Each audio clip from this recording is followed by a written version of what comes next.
Welcome to the deep dive. Today we're diving into some really fascinating research on potential diabetes cures and advanced treatments. We've got a few interesting sources to dig into today. We'll be looking at a 2012 article from the National Library of Medicine on future diabetes treatments, a 2024 Science Daily article about a new oral insulin, a 2024 piece from Medical News Today on something called ReCD, and, of course, the American Diabetes Association's 2025 Standards of Care in Diabetes. But before we jump into all that, don't forget to like, share, and subscribe to Visions Beyond. And be sure to leave us a comment, too, and tell us what you want us to cover in future videos and podcasts. That's quite a stack of research. Sounds like there's a lot to unpack there. Yeah, definitely a lot to dig into. So I guess we need to start by addressing the elephant in the room. We hear about diabetes all the time, right? But sometimes it feels like we've become a bit desensitized to how serious it really is. What do you think about that? Yeah, that's a good point. It's easy to kind of lose sight of the impact when something's so widespread. But the truth is, diabetes is a leading cause of some pretty serious health problems. And research from back in 2005 even showed that it's actually causing overall life expectancy to go down in the U.S. Wow, that's kind of a scary thought. So let's shift gears and talk about what researchers are doing to fight back against this. The idea of an artificial pancreas, it sounds like something straight out of science fiction, but it's becoming more and more real, isn't it? Absolutely, it is. Basically, you've got this closed loop system with sensors that are constantly keeping tabs on your blood glucose levels, and then a pump delivers insulin as needed. And there are algorithms, too, that calculate exactly how much insulin you need and when you need it. There were some really interesting studies back in 2010 and 2011 that showed this kind of sensor-augmented pump therapy really does help people get better control over their blood sugar. That's incredible. So is that it? Is this the big solution we've all been waiting for? Well, it's a huge step forward, that's for sure. But it's not perfect just yet. There's still some room for improvement. Like the sensors, for example, they could be even more accurate.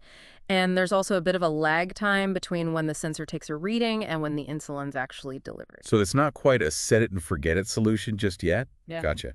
What about a more straightforward solution like just, I don't know, a whole pancreas transplant? Is that an option at all? Well, pancreas transplants have been around for a while now, decades even, and the success rates are definitely getting better. But it's still major surgery, and usually it's only an option for people who also need a kidney transplant at the same time. So it's not exactly a simple solution for everyone. I see. What about just transplanting the cells that actually produce insulin? The islet cells, right? That's another really interesting area of research, but it comes with its own set of challenges.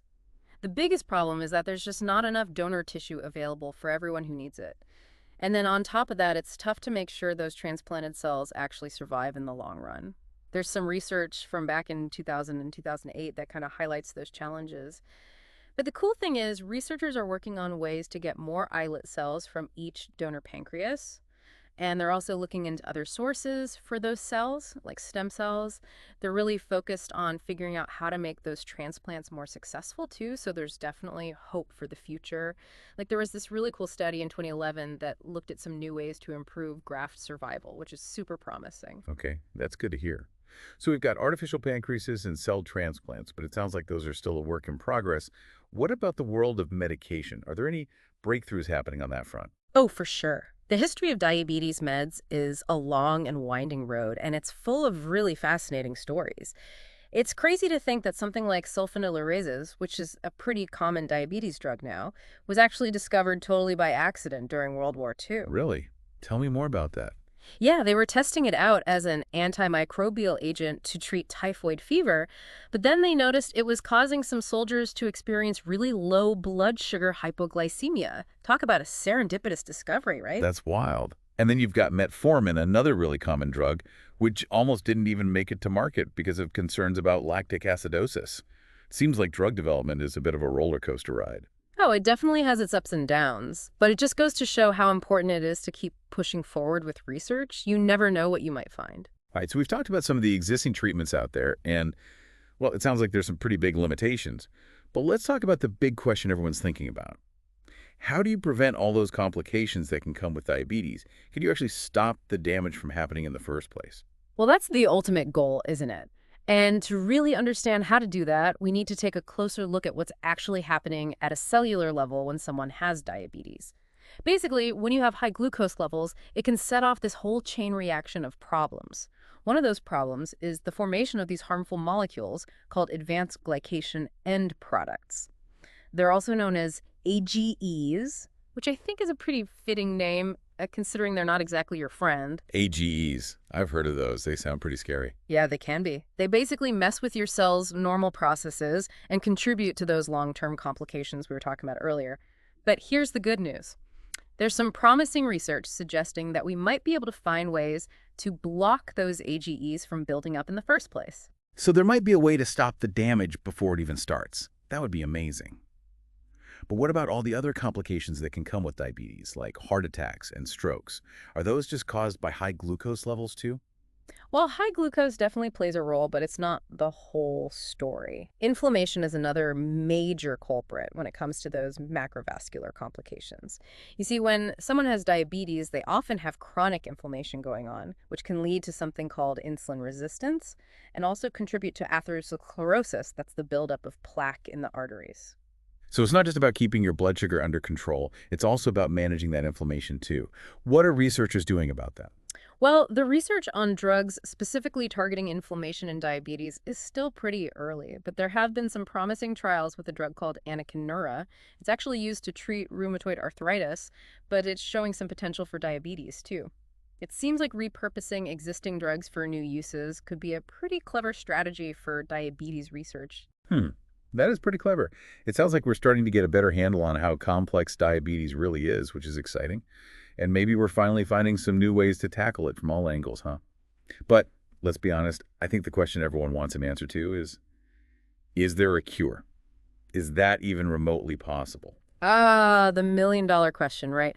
Well, there's definitely a ton of exciting research going on right now, from gene editing to advanced immunotherapies, and even looking into the potential of the microbiome. Whoa, gene editing. Now that sounds like something straight out of a science fiction movie. It does, doesn't it? But the reality is it's becoming more and more real every day. Researchers are figuring out ways to use gene editing to actually repair the genes that are involved in making insulin.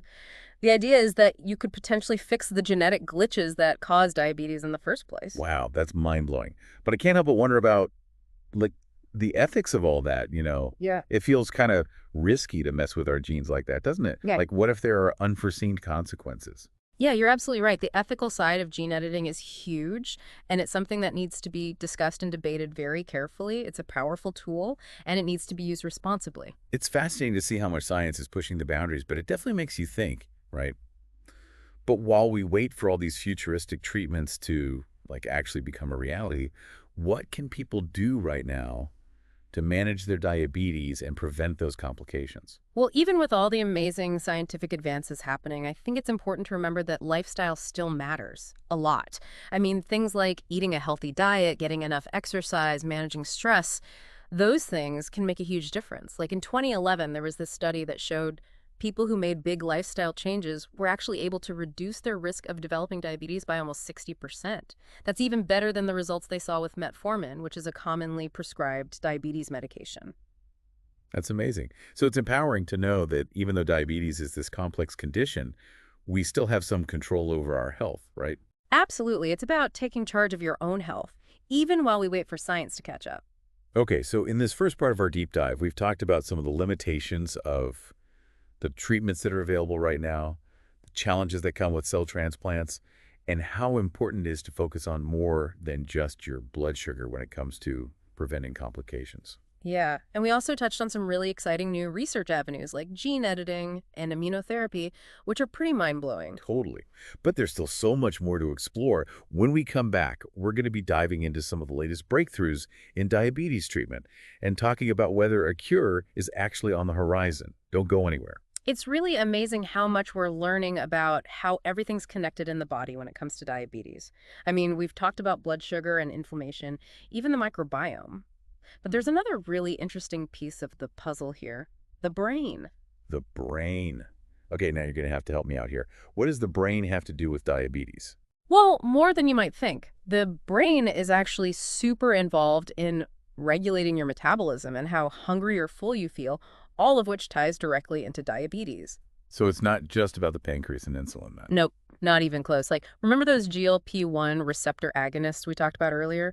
Well, some of their effects, like how they can reduce your appetite and help with weight loss, that's actually happening because of the brain. Really? I thought those drugs worked mostly on the pancreas and the gut. They do have some effects there, but they also send signals up to the brain that actually change how you feel about food and how your body uses energy. Pretty cool, huh? Wow, that is pretty cool. So are there any medications that specifically target the brain to help manage diabetes? There is one actually. It's called bromocriptine. It was originally used to treat other conditions, but researchers found that it actually improves blood sugar control in people with type 2 diabetes. And here's the kicker.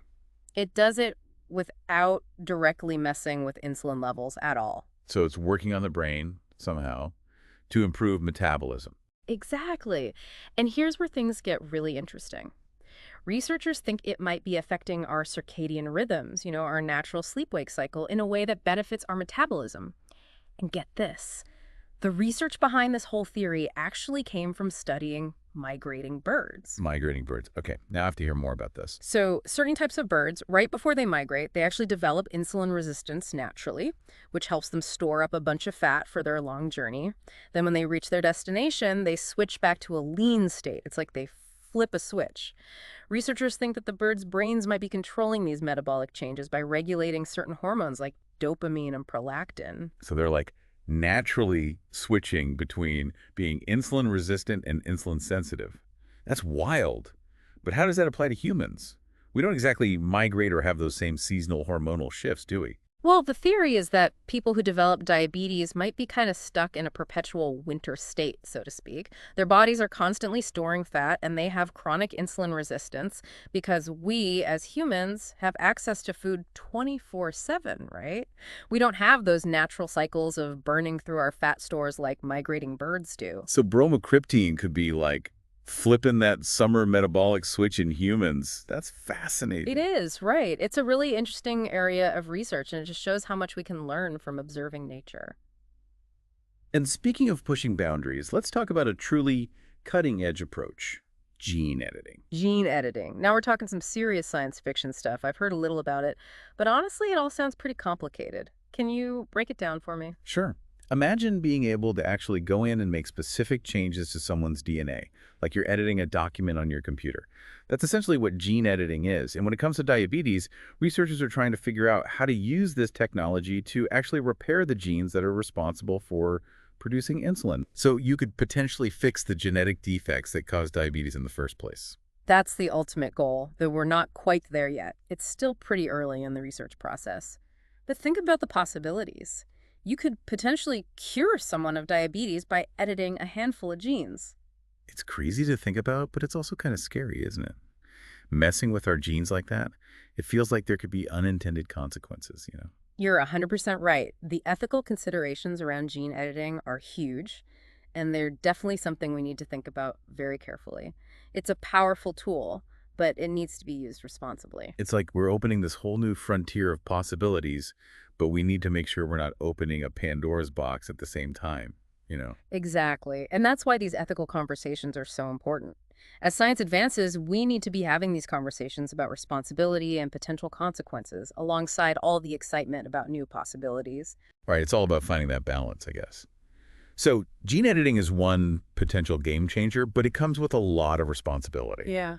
What are some other groundbreaking therapies on the horizon? Well, another area that's showing a lot of promise is immunotherapy. It's already being used to treat cancer, but now researchers are starting to explore it as a potential treatment for type 1 diabetes, too. Immunotherapy for diabetes. I had no idea that was even a thing. How does that work? Okay, so remember how we talked about type 1 diabetes being an autoimmune disease? That means the body's immune system is attacking the insulin-producing cells in the pancreas, thinking they're the enemy. Immunotherapy is all about retraining the immune system, either by calming down those harmful immune cells or by boosting the ones that are actually protective. So it's like teaching the immune system to tell the difference between friend and foe. That's a great way to put it. There are a bunch of different approaches being researched right now. Some are looking at ways to basically make the immune system tolerant to insulin, so it stops attacking it. Others are focusing on targeting specific immune cells that are involved in that attack on the pancreas. Wow, it's like a multi-pronged attack on the rogue immune system. What kind of results are they seeing with these approaches?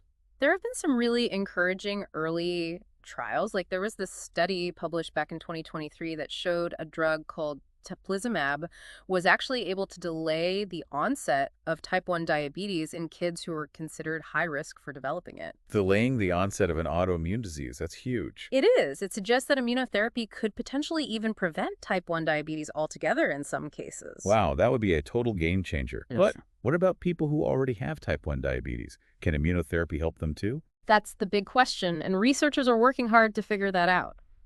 The thing is, the immune system attack in type 1 diabetes can be pretty aggressive, so it's tougher to control compared to some other autoimmune diseases. It's like trying to put out a wildfire that's already raging, isn't it? That's a really good analogy.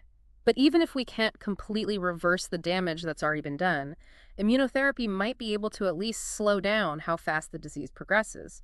And maybe it could even help protect some of those remaining insulin-producing cells. So it's about giving the pancreas a fighting chance. Exactly. Even small improvements in insulin production can make a huge difference for someone managing their blood sugar and reducing the risk of those long-term complications. It's amazing to think that we could actually retrain our immune system to stop attacking our own bodies. I mean, we've covered so much today. Gene editing, immunotherapy, even how we might harness the power of the microbiome. It feels like we're right on the edge of a whole new era in diabetes treatment. I totally agree. There's so much momentum in the research right now. It's really exciting to see these breakthroughs happening. This deep dive has definitely taken us on a roller coaster ride. I mean, we started by talking about just how serious the diabetes epidemic really is. Then we were blown away by all the incredible science and research happening. And now we're talking about the ethical challenges that come with these powerful new technologies. It's a lot to process. It definitely is. And I think it's important to acknowledge that even with all this amazing progress, diabetes is still a really challenging condition to live with. But with all the challenges, there's also a huge amount of hope. I mean, research is moving faster than ever before, and I truly believe we're getting closer to a future where diabetes isn't the burden it is today.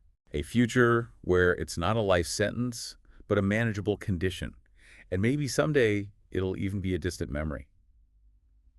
Okay, I think we all need a minute to let all this incredible science sink in for a bit.